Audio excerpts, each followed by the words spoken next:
Hi, and welcome back.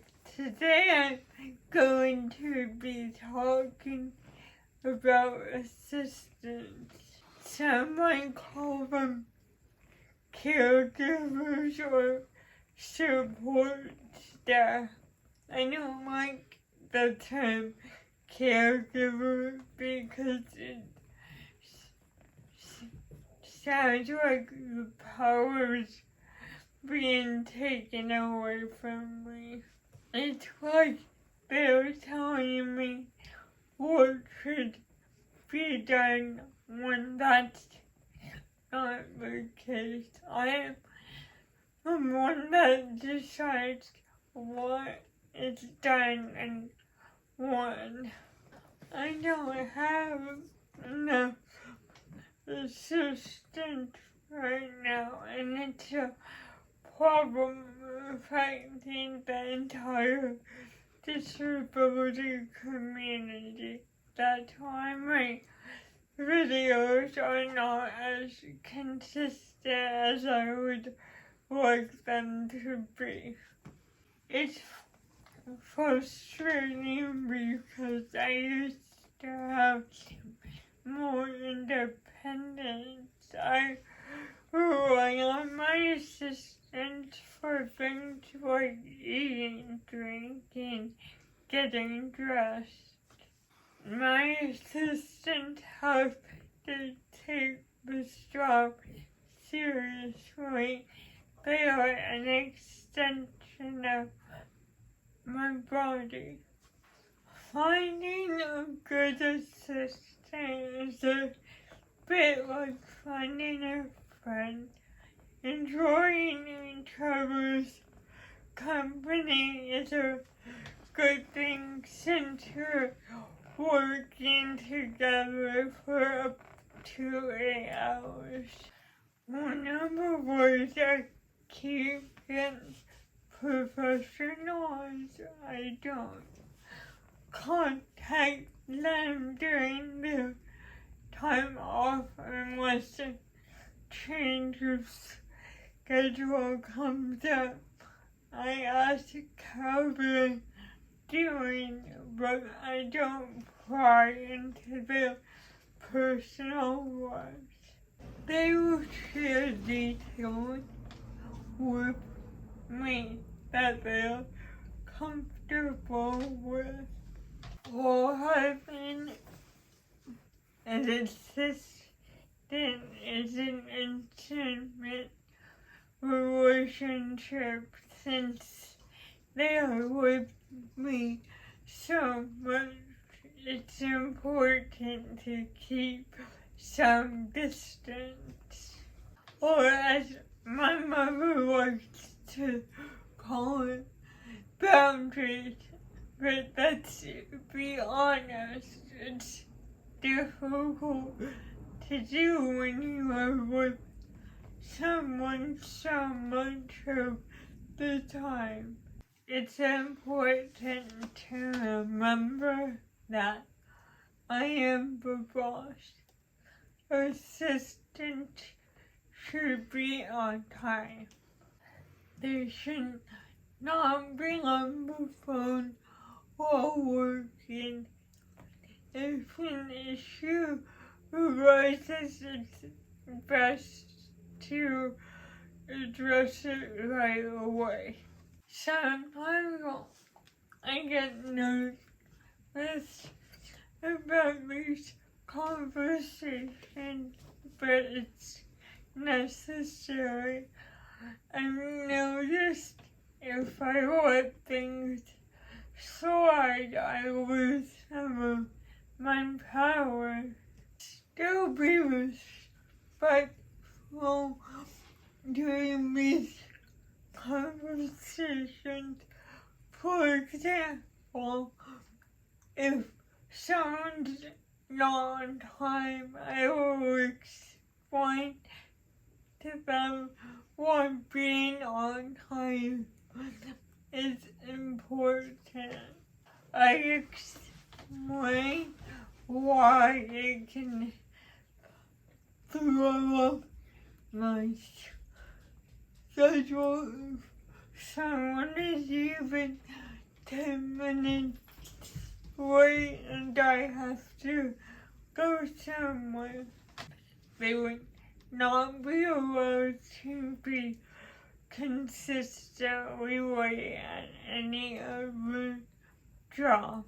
Respect is key to any relationship. I try to say please and thank you to my assistants, even though they are here to help. I want them to feel appreciated. I do my best to have people leave on time. Time management with my assistants is something I had to work on when I started having assistants at home. I tried to do too much in one day. I learned how to pace my activities.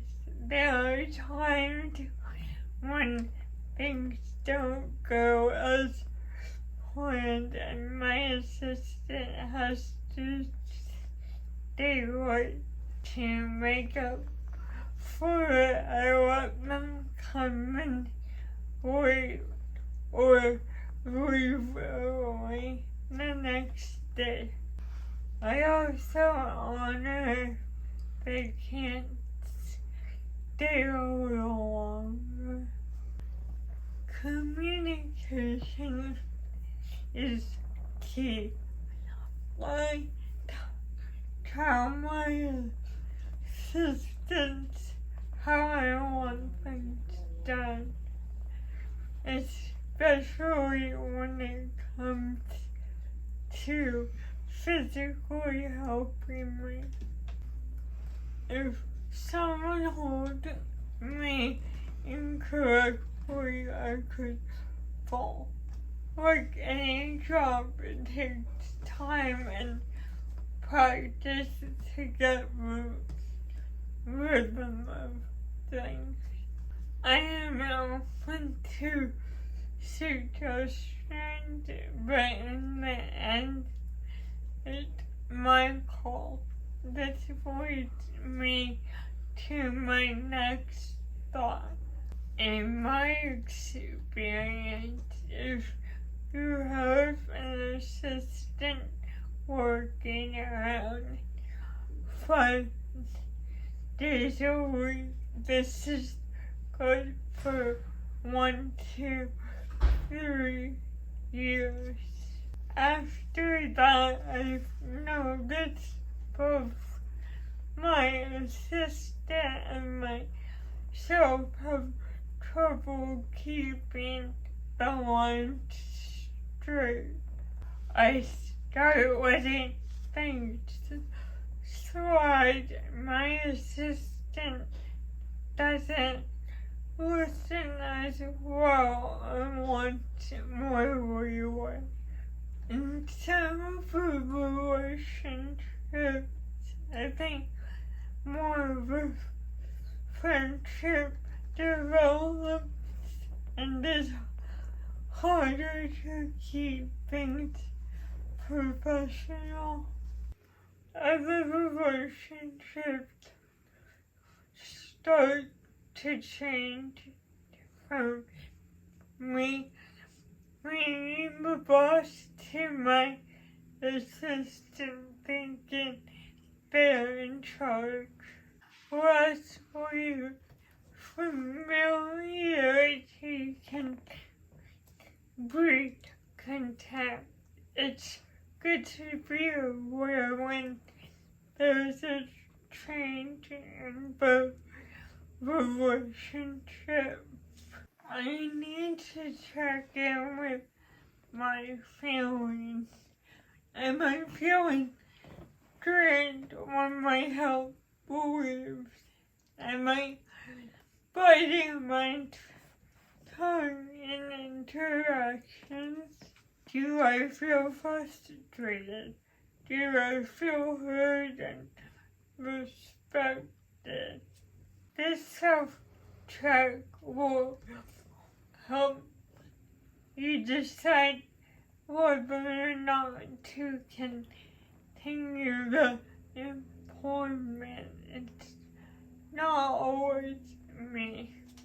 In the past, I would internalize it as something I was doing wrong. I have learned that relationships and assistance change, and they're not always long lasting. I realize the pay is poor and people are hard to find. Sometimes we tolerate relationships that aren't right.